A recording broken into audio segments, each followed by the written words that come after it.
Good morning students.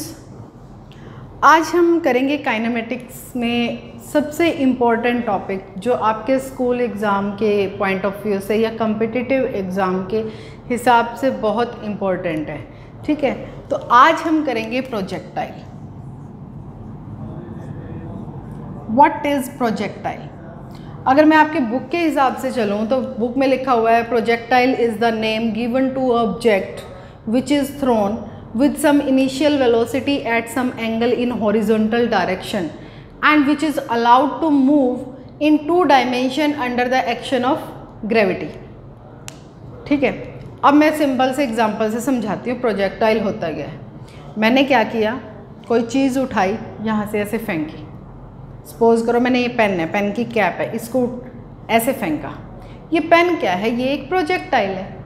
ये pen जो है ये क्या है? प्रोजेक्टाइल। यानी कोई भी ऑब्जेक्ट किसी इनिशियल वेलोसिटी के साथ, आप 2 डायमेंशन की बात हो रही है, ठीक है, इनिशियल वेलोसिटी के साथ फेंकते हो under the action of gravity, effect of gravity, यानी ग्रेविटी के अंडर।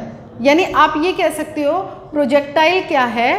एक ऐसा ऑब्जेक्ट है जो मूव कर रहा है under the effect of gravity. ठीक है, या फिर आप प्रोजेक्टाइल मोशन को बता सकते हो मोशन ऑफ ग्रेविटी। ग्रेविटी की वजह से जो मोशन होता है, motion due to gravity, motion की ग्रेविटी की वजह से जो मोशन होता है उसको भी हम प्रोजेक्टाइल मोशन बोलते हैं। ठीक है, तो बहुत इजी है। प्रोजेक्टाइल क्या है? एक ऐसा ऑब्जेक्ट है जिसको आपने किसी वेलोसिटी के साथ, कुछ भी वेलोसिटी हो सकती है, इनिशियल वेलोसिटी के साथ हॉरिजॉन्टल डायरेक्शन में फेंका और जो 2 डायमेंशन में मूव करेगा under the action of gravity, gravity की वजह से। ठीक है, तो यानी हमारे पास प्रोजेक्टाइल क्या है? Projectile is a name given to a object which is throne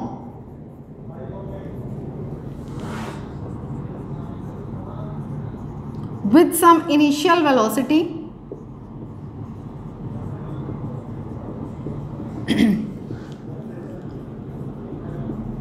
in horizontal direction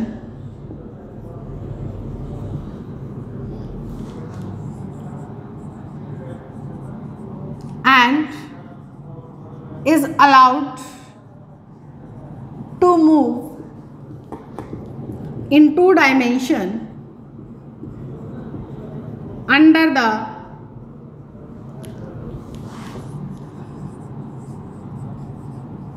action of gravity, right? Okay, अब हमें पता चल गया प्रोजेक्टाइल होता क्या है। अब आता है प्रोजेक्टाइल में हमारी अजम्पशंस क्या क्या होती हैं। फर्स्ट अजम्पशन है हमारी, हम ये मान के चलते हैं कि जो एयर रेजिस्टेंस है वो क्या है? नेग्लिजिबल। एयर रेजिस्टेंस या फिर आप कह सकते हो फ्रिक्शनल रेजिस्टेंस इन एयर, कुछ भी कह सकते हो आप, एयर रेजिस्टेंस भी डायरेक्ट बोल सकते हो। यानी जो एयर में मॉलिक्यूल्स हैं उनके बीच में जो फ्रिक्शन है या उसकी वजह से जो अपोजिशन आएगी, यानी रेजिस्टेंस, रेजिस्टेंस मतलब जो रेजिस्ट करेगा, वो उसको हम क्या कर रहे हैं? नेग्लेक्ट करते हैं। ठीक है, यानी नो एयर रेजिस्टेंस। और जब एयर रेजिस्टेंस, या फिर आप कह सकते हो एक चीज़ और लिख लेना कि रोटेशन ऑफ अर्थ की वजह से जो इफेक्ट पड़ेगा उसको भी हमने क्या कर दिया है? नेग्लेक्ट कर दिया। यानी ना तो वहाँ पर क्या है? रेजिस्टेंस है। ठीक है, और हम क्या मान के चल रहे हैं? जब इफेक्ट जो है वो रोटेशन का वो भी नहीं है, तो जो हॉरिजॉन्टल डिस्टेंस है, यानी हॉरिजॉन्टल पाथ है, उसमें जो उसकी वेलोसिटी होगी वो क्या रहेगी? कांस्टेंट रहेगी। कैसे? मैंने क्या कहा? No effect of rotation of अर्थ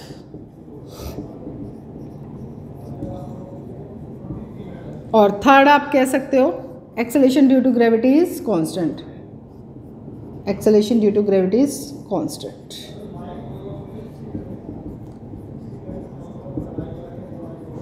आपको मैंने पहले भी बताया था एक्सेलरेशन ड्यू टू ग्रेविटी 9.8 ले लेना। ठीक है, और अगर कुछ भी नहीं मेंशन किया हो तो 10 ले लेना, बाकी जो मेंशन किया हो तब तो आपको वही लेनी पड़ेगी। ये हमने अजम्पशन की है। इसकी वजह से इफ़ेक्ट क्या पड़ा इस मोशन में, फर्स्ट हमारे पास यहाँ पे ना दो परपेंडिकुलर वेलोसिटी है, दो परपेंडिकुलर, देखो जब टॉपिक करेंगे ना तो ज़्यादा क्लियर होगा। दो परपेंडिकुलर वेलोसिटीज़ हैं, कौन कौन सी? एक तो हॉरिजॉन्टल और एक क्या है? वर्टिकल। दो वेलोसिटी बनेगी। सिंपल सी बात है, आप अपने घर पे बैठे हुए ना कोई भी चीज़ फेंक के देख लेना, ऐसे फेंकोगे ना तो आप हॉरिजॉन्टल वेलोसिटी और मैंने कहा वर्टिकल वेलोसिटी, क्योंकि ये जो आप फेंक रहे हो ना ये क्या है? It is the combined effect of horizontal velocity and vertical velocity, दोनों का कंबाइंड इफेक्ट है। हमने पढ़ा है रिजॉल्व करना हमने पढ़ा है। हमने क्या पढ़ा है कि कोई भी वेलोसिटी है उसके दो कंपोनेंट भी बनाए हैं हमने, हॉरिजॉन्टल वर्टिकल, है ना। तो यहाँ पे भी वही चीज़ मैं बता रही हूँ। हमारे पास जब हम इसको किसी एंगल पे फेंकेंगे, ऐसे जा रही है, देखो हॉरिजॉन्टल ऐसे गई, लेकिन ग्रेविटी भी तो खींच रही है ना इसको अपनी ओर, तो उसकी वजह से इसकी वेलोसिटी में कुछ चेंजेस आएगी, नीचे भी जा रहा है, यानी ये हॉरिजॉन्टल डिस्टेंस भी कवर कर रहा है और वर्टिकल भी। इसका मतलब हॉरिजॉन्टल वेलोसिटी भी है और वर्टिकल वेलोसिटी भी है ना। तो दो परपेंडिकुलर वेलोसिटीज़ है यहाँ पर, हॉरिजॉन्टल एंड वर्टिकल। अब इसमें क्या है, जब हमने ये कहा कि एयर रेजिस्टेंस नहीं है ना ही रोटेशन ऑफ अर्थ का कोई इफेक्ट है, that means horizontal velocity remains constant. Horizontal velocity क्या रहेगी?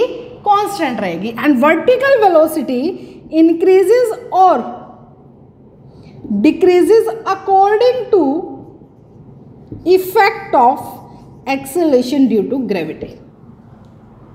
यानी जी के इफेक्ट क्या होगा?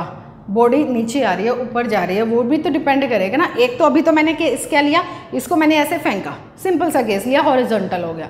अब मैं क्या लेती हूँ, मैंने किसी एंगल पर ऐसे थ्रो किया, है ना, किसी एंगल पर किया, तो वो क्या होगा? पहले ऐसे ऊपर जाता है, फिर वापस नीचे आता है, तो ऊपर गया ऑब्जेक्ट, नीचे गया, दो केस बन गए ना। यानी ग्रेविटी किस हिसाब से एक्ट कर रही है, उसके अकॉर्डिंग वेलोसिटी में चेंजेस आएंगे, उसके अकॉर्डिंग वेलोसिटी इंक्रीज होगी या फिर डिक्रीज होगी, राइट। तो हमारे पास दो परपेंडिकुलर वेलोसिटीज होंगी इसमें, जो आपने ध्यान रखना है।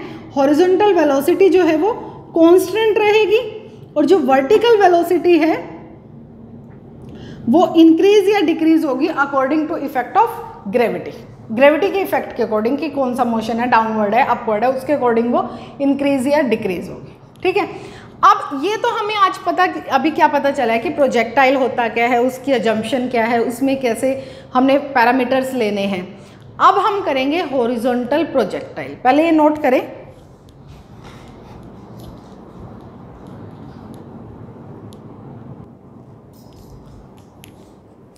तो अब हम करते हैं horizontal projectile.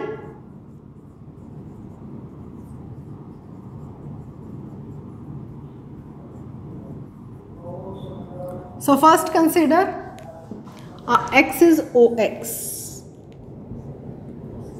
like a ground level. OX को हमने एक ground level मान लिया and OY is a perpendicular axis on ground. OY हमने क्या किया, एक perpendicular axis मान लिया OX पर। O क्या है? ओरिजन। आपको पता है ओरिजन पर कोऑर्डिनेट्स क्या होते हैं? जीरो। दैट मीन्स यहाँ पर x कोऑर्डिनेट भी जीरो है, y कोऑर्डिनेट भी जीरो है at t is equal to zero, यानी बिल्कुल स्टार्टिंग की t is equal to zero की अगर हम बात करें। तो मैंने कहा हॉरिजॉन्टल प्रोजेक्टाइल। हॉरिजॉन्टल प्रोजेक्टाइल में हम क्या कर रहे हैं, किसी हाइट से हम ऑब्जेक्ट थ्रो कर रहे हैं with some initial velocity, right.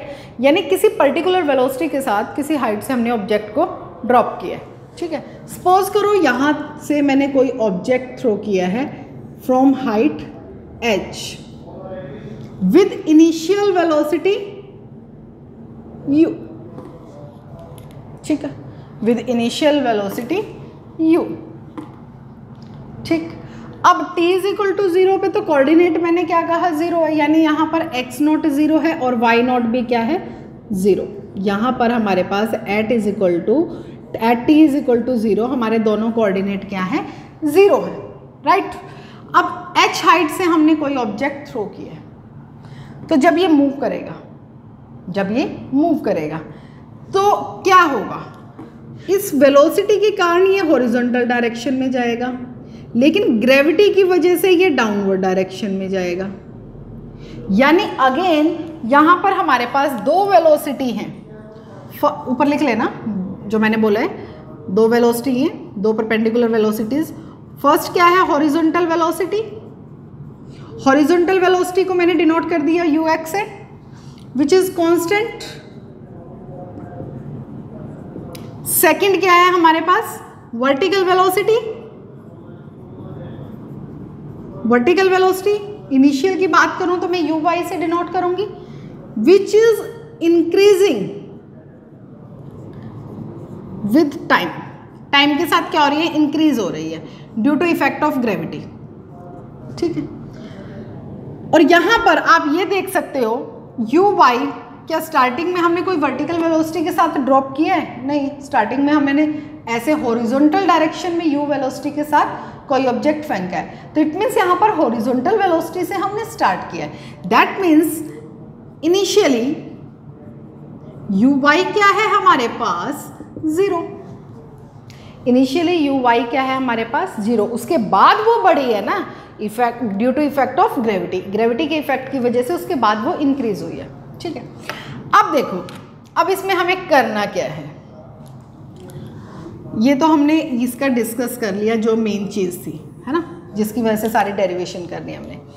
First हमारे पास क्या आ सकता है इसके अंदर, drive an expression for the path of projectile for horizontal projectile.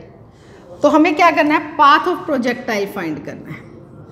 अब पाथ ऑफ प्रोजेक्टाइल का मतलब क्या है, यानी अब हमें दोनों मोशन लेने पड़ेंगे, हॉरिजॉन्टल और वर्टिकल, और हमें पता भी है दोनों ही है भाई। हॉरिजॉन्टल वेलोसिटी की वजह से हॉरिजॉन्टल पाथ कवर कर रहा है, वो वर्टिकल वेलोसिटी की वजह से वर्टिकल पाथ कवर कर रहा है। यानी अगर मैं इस पॉइंट पे भी लेती हूँ, u वेलोसिटी के साथ सपोज करो जा रहा है, या v वेलोसिटी के साथ, u तो इनिशियली होगी, v के साथ जा रहा है आफ्टर टाइम t, तो एक वेलोसिटी इसकी हॉरिजॉन्टल है, एक वर्टिकल है, तो vx और vy है। इसकी वजह से ये हॉरिजॉन्टल पाथ कवर कर रहा है, इसकी वजह से वर्टिकल कवर कर रहा है। अब आप कहोगे आपने तो कहा था हॉरिजॉन्टल वेलोसिटी कांस्टेंट है, तो मैंने फाइनल वेलोसिटी को vx से डिनोट किया है भाई, लेकिन वो है तो इक्वल u के इक्वल। हाँ, vy चेंज हुआ है ड्यू टू g। क्लियर। अब पाथ ऑफ प्रोजेक्टाइल में मैंने कहा कंबाइंड इफेक्ट लेना है। फर्स्ट हम लेते हैं motion along ox, motion along ox, यानी हॉरिजॉन्टल डायरेक्शन के अलोंग मोशन लेते हैं। हाँ, आपने स्टार्टिंग में 3 इक्वेशन पढ़ी थी, v is equal to u plus a t, s is equal to u t plus half a t square. S क्या था, change in position, x minus x naught, and third equation is v square minus u square is equal to 2as, याद होगा।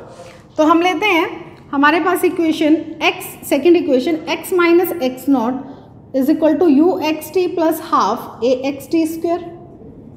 अरे भाई, हम horizontal direction की बात कर रहे हैं ना, हॉरिजॉन्टल मोशन की बात कर रहे हैं, तो सभी पैरामीटर, सभी वेरिएबल्स हमने कौन से लेने हैं, एक्स एक्सिस के अलोंग ही लेने हैं। ठीक है, एक्स हमें नहीं पता, चलो जी, एक्स नॉट इनिशियल कितना है, 0, एक्स नॉट तो 0 है ना, t इज इक्वल टू 0 पे क्या होगा, डिस्टेंस 0 होगी, ओरिजिन हुआ इसका मतलब। हॉरिजॉन्टल वेलोसिटी मैंने क्या कहा, कांस्टेंट है, क्या है, u, मान लो t टाइम लगा। अब जब हॉरिजॉन्टल वेलोसिटी कांस्टेंट है, जब वेलोसिटी में कोई चेंजेस ही नहीं आया, तो एक्सेलरेशन कहाँ से आएगा, आएगा ही नहीं। तो एक्सेलरेशन कितना हुआ, 0। सिंपल सी बात है, एक्सेलरेशन होता क्या है, rate of change of velocity. If there is no change in velocity then acceleration is also 0। It means t is equal to x by u। Clear, t हमने फाइंड कर लिया, x बाय u।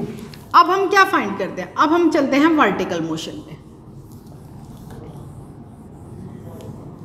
अब चलते हैं vertical motion, motion along OY। चलो जी, equation लो, y minus y naught is equal to u y t plus half a y t square.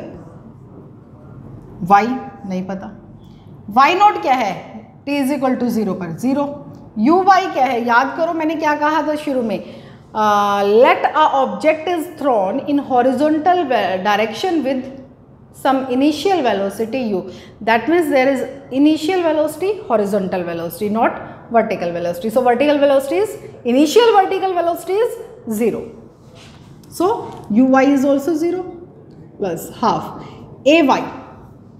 ay क्या है? Acceleration along vertical motion. vertical motion में acceleration क्या है? Gravity g. टाइम कितना लगा? x by u square. y is equal to half g x square by u square. g constant है 9.8 approximate 10. u constant है जिस वेलोसिटी के साथ आप ऑब्जेक्ट को ड्रॉप कर रहे हो, थ्रो कर रहे हो. चेंज क्या हो रहा है? x, क्योंकि यही x है जो t इज इक्वल टू 0 पर 0 है, लेकिन after time t it changes according to velocity. According to velocity. तो इसका मतलब इसको पूरे को मैं क्या लिख सकती हूँ? कांस्टेंट, यानी g by 2u square into x square अगर मैं लिखती हूँ यहाँ पर, तो इसका मतलब y इज इक्वल टू क्या लिख सकती हूँ? k x square. k क्या है? g by 2u square. And maths में आप पढ़ोगे, and this is the equation of parabolic path which is symmetric to vertical axis. जो वर्टिकल एक्सिस के क्या है? सिमेट्रिक है. ठीक है, यानी ये क्या है? Equation parabolic path. तो आप क्या लिखोगे? So the path of projectile is parabolic. So path of projectile is parabola for horizontal projectile. For horizontal projectile. Clear? ठीक है, इस पाथ को हम क्या बोलते हैं? पैराबोला. मैथ्स में बोर्ड पढ़ोगे, पैराबोला ऐसा भी आएगा, वहाँ पे ऐसे भी आएगा, बहुत से आएंगे पैराबोला. लेकिन जो हमारे फिजिक्स में हमारे काम आने, मैं वही कराऊंगी. डिटेल में पैराबोलिक पाथ नहीं करवाऊंगी, पैराबोलिक इक्वेशंस नहीं कराऊंगी. ठीक है, तो y इज इक्वल टू के एक्स स्क्वायर क्या है? एक पैराबोलिक इक्वेशन है which shows that path is parabolic path. तो ये क्या है? हमने क्या ड्राइव किया? Path of projectile. अब हम क्या फाइंड करेंगे? Time of flight. पहले ये नोट करें.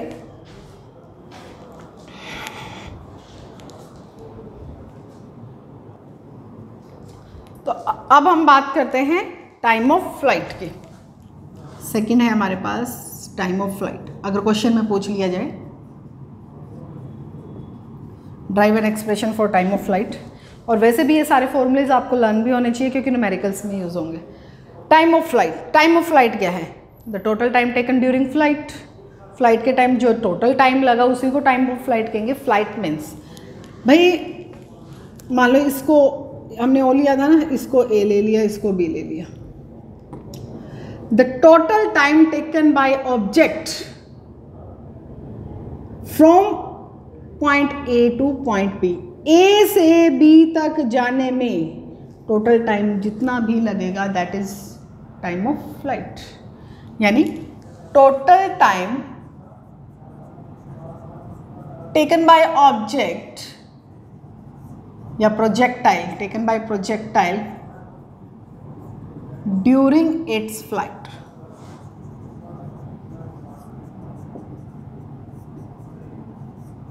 Right. So now let us calculate time of flight. Consider vertical equation. y minus y naught is equal to u y t plus half a y t square. What is y? यहाँ से start किया, h height है, minus initially 0 है. u y vertical velocity थी? नहीं थी initially, क्योंकि u लिखा है, u इनिशियल से डिनोट करते हैं, प्लस हाफ g. t क्या है? t है टाइम ऑफ फ्लाइट. क्योंकि मैं पूरे पाथ की बात कर रही हूँ ना, इस पूरे पाथ में, इस पूरी फ्लाइट में, तो उसने यही डिस्टेंस हमें पता है जो एक्चुअल में कवर की है ना. तो h पता है, तो h के लिए हमने वर्टिकल इक्वेशन ली, और टोटल टाइम ऑफ फ्लाइट को मैं डिनोट कर देती हूँ, सपोज करो कैपिटल T से. तो यहाँ क्या आएगा? Capital T square. That means T square is equal to 2h by g. तो T कितना आया? Root 2h by g. ये क्या है? Time of flight. अब नेक्स्ट आ जाता है हमारे पास horizontal range.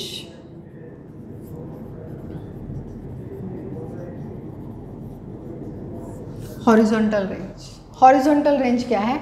It is the distance travelled by projectile in horizontal direction in time of flight, यानी टोटल टाइम ऑफ फ्लाइट में वो कितनी हॉरिजॉन्टल डायरेक्शन में डिस्टेंस कवर करेगा, उसको हम क्या कहते हैं, horizontal range.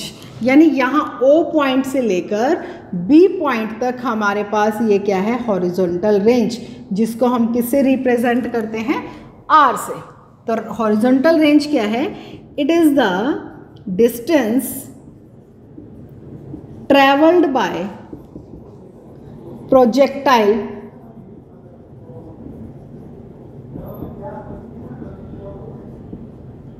From O to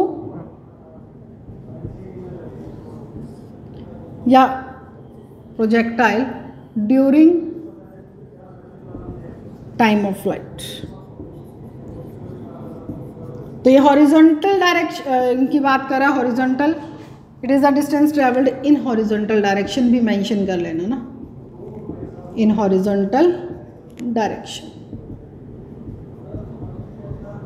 horizontal direction की बात करें तो इक्वेशन कौन सी लेंगे हम, हॉरिजॉन्टल लेंगे।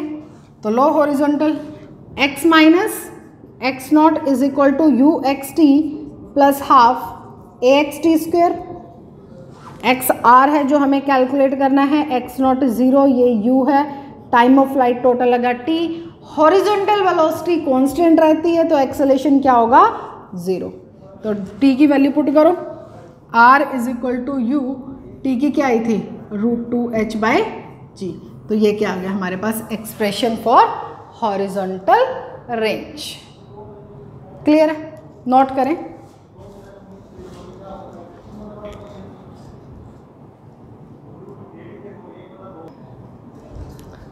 इसी का हमारे पास नेक्स्ट आ जाता है लास्ट केस।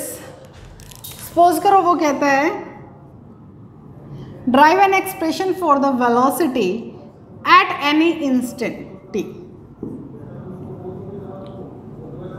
किसी इंस्टेंट ऑफ टाइम पर वो कहते हैं वेलोसिटी कैलकुलेट करो। तो सपोज करो यहीं पे ले लेते हैं, P पॉइंट है सपोज करो, जहाँ पर आफ्टर टाइम t हमें वेलोसिटी फाइंड करनी है। तो एट पॉइंट P हमारे पास क्या होगा,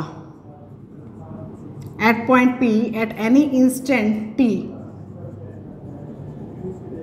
projectile has 2 velocities,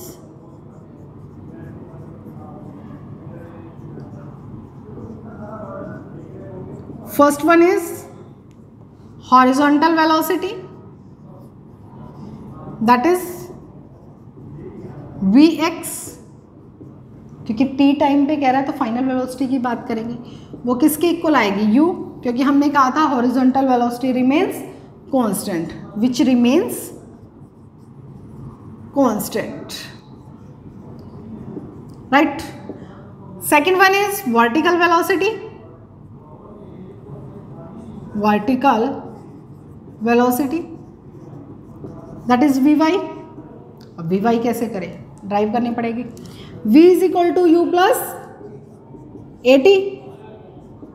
we y हमें कैलकुलेट करना है, इनिशियल 0 है, एक्सेलेरेशन g एक्ट करता है, t टाइम है, एट एनी इंस्टेंट t लिया है ना मैंने, तो t टाइम। तो मेरे पास वर्टिकल वेलोसिटी कितनी आएगी, gt। अब ये है हमारे पास u, ये है हमारे पास gt, फाइंड क्या करना है, v। Triangle of vector addition लगा दें, क्योंकि ये क्या है, sorry parallelogram law of vector addition, 2 vectors हैं, ये उसका डायगोनल जो है वो क्या करता है, रिजल्टेंट को रिप्रेजेंट कर रहा है। दैट मीन्स v जो होगा वो किसके इक्वल होगा, vx² plus vy² plus 2 vx vy cos theta. vx और vy के बीच में एंगल कितना बनता है, 90 डिग्री। हॉरिजॉन्टल और वर्टिकल के बीच में एंगल कितना बनेगा, 90 डिग्री, cos 90। cos 90 कितना होगा, 0। That means it becomes vx² plus vy², it means it becomes u² plus g² t²। ये क्या है, अब मैग्नीट्यूड। अब हमें क्या फाइंड करनी है, direction. Let it be beta, तो टेंजेंट बीटा कैलकुलेट करेंगे, v y by v x. Tangent क्या होता है, perpendicular by base, that means g t by u. तो बीटा हमारे पास कितना आया, tangent inverse g t by u. Clear. तो ये हमारे पास क्या आ गई, इसकी डायरेक्शन। अब एक दो इसके न्यूमेरिकल्स करते हैं, नोट करें इतना। ये देखो पहले छोटा सा एग्जाम्पल लेते हैं हम, एनसीईआरटी का बड़ा इजी सा एग्जाम्पल है ये। A hiker stands on the edge of a cliff for 90 metre above the ground. Ground से 490 मीटर की डिस्टेंस पर एक भाई ऊंची एक पहाड़ी है, उसके ऊपर एक हाइकर खड़ा है और उसने एक पत्थर फेंक दिया हॉरिजॉन्टल डायरेक्शन में, कितनी स्पीड के साथ? 15 मीटर पर सेकेंड। वो कह रहे हैं रेजिस्टेंस को नेग्लेक्ट करो, वो तो हम ऑलरेडी करते ही हैं। Find the time taken by stone to reach the ground. पहले तो टाइम निकालना है कि ग्राउंड तक पहुंचने में कितना टाइम लगेगा, and the speed with which it hits the ground. और हमें क्या फाइंड करना है? स्पीड फाइंड करनी है जिससे वो ग्राउंड को क्या करेगा? हिट करेगा। ठीक है, तो अब हम ये कैसे करेंगे? देखो सबसे पहले इसने क्या कहा, चलो पहले डायग्राम की फॉर्म में ही कर लेते हैं। ये वाला है ना, ये 490 दिया हुआ है उसने, कितनी वेलोसिटी के साथ फेंका पत्थर? 15 मीटर पर सेकेंड की स्पीड से। ठीक है, पहले इसने क्या कहा है? टाइम बताओ टू रीच द ग्राउंड। तो टोटल टाइम ऑफ फ्लाइट ही हो गया। टाइम ऑफ फ्लाइट क्या था हमारे पास? √2h/g, दैट मीन्स √2 490 बाय 9.8, इसकी 0 ऊपर चली गई तो ये कितना बनेगा? 100, 2 कैंसल, 10 सेकेंड। तो टाइम ऑफ फ्लाइट कितना आ गया? 10 सेकेंड। बाई चांस आप फॉर्मूला भूल जाते हो तो इक्वेशन लगा दो उठा के, y minus y naught is equal to u/t plus half a/t²। ये 0 है, ये 0 है, तो y इज इक्वल टू क्या बना? Half a/t²। वहाँ से कैलकुलेट कर लो। चलो जी, नेक्स्ट इसने क्या है? स्पीड निकालो। अरे भाई स्पीड कह रहा है वो निकालने के लिए। स्पीड के लिए दिक्कत क्या है? हमारे पास दो वेलोसिटी कंपोनेंट बनेंगे, vx और vy। चलो vx तो u के इक्वल आएगा, यानी 15 आ जाएगा। vy हमें कैलकुलेट करना पड़ेगा। vy कैसे कैलकुलेट करेंगे? gt, g कितना है? 9.8, t कितना है? अभी तो कैलकुलेट किया, 10 सेकेंड। तो टोटल कितना बन गया? 98 मीटर पर सेकेंड। चलो जी, तो v इज इक्वल टू क्या बनेगा? vx² plus vy², that means 15² plus 98²। Solve अपने आप करना, ठीक है, विदाउट यूजिंग कैलकुलेटर। क्लियर है? ये तो बहुत आसान सा न्यूमेरिकल था। एक और करवाती हूँ, नोट करें पहले ये।